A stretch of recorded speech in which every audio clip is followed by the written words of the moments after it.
রাধে রাধে বন্ধুরা, ঋত্বিক অ্যান্ড সুজাতা ব্লগে সবাইকে স্বাগত।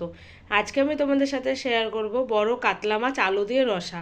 এখানে মাছটা আমি ধুয়ে নিয়েছি, একটা টমেটো কেটে নিয়েছি, লম্বা লম্বা করে আলু, আর এখানে পরিমাণ মতো নুন, হলুদ, লঙ্কা বাটা আর জিরে আদা বাটা। আর এই মাছেরই অল্প একটু তেল ছিল, ওই তেল দিয়ে আমি আলু আর বেগুনটা লঙ্কা দিয়ে ভেজে নিচ্ছি গরম ভাতের সাথে খাওয়ার জন্য।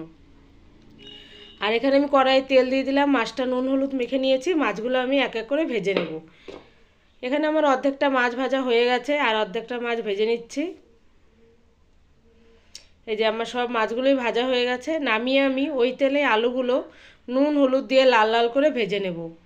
আর এই নুন হলুদটা আমি আলাদা করে দেব, বাটিতে যেই নুন হলুদটা নেওয়া আছে ওটা শুধুমাত্র তরকারিতে দেওয়ার জন্য।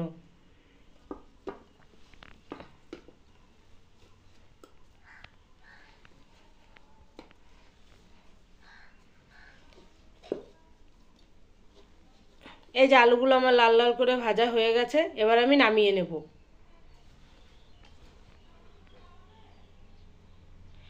এবার আমি নামিয়ে নিয়েছি, তারপর কড়াইয়ে আমি তেল দিয়ে জিরে ফোড়ন দেব।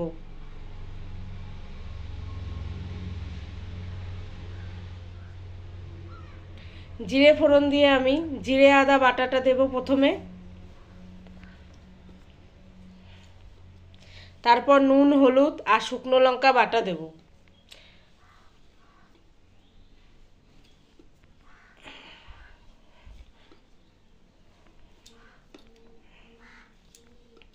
এবার আমি মশলাটা নাড়াচাড়া দিয়ে কষিয়ে নেব।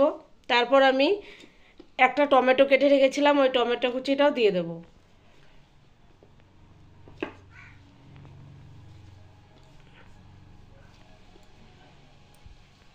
তারপরে এই যে মশলাটা আমার কষানো হয়ে গেছে, এবার আমি ভাজা আলুগুলো দিয়ে আর কিছুক্ষণ কষিয়ে নেব।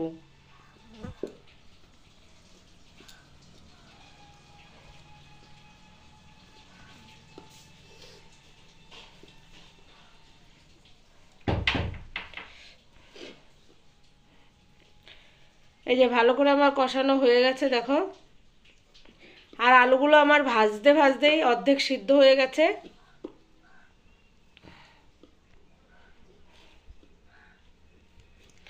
এই যে এবার আমি জল দিয়ে দেবো।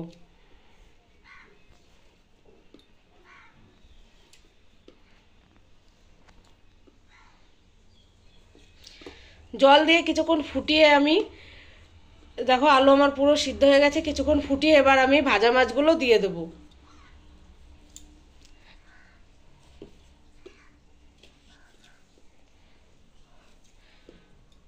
এই যে ভাজা মাছগুলো দিয়ে আর কিছুক্ষণ ফুটিয়ে আমি নামানোর আগে একটু গরম মশলা দিয়ে নামিয়ে নিয়েছি। গরম মশলাটা তোমাদের সাথে শেয়ার করা হয়নি। দেখো কেমন হয়েছে তরকারিটা, কমেন্ট করে জানিও। আর ভিডিওটা ভালো লাগলে লাইক, কমেন্ট আর একটা সাবস্ক্রাইব করে দিও।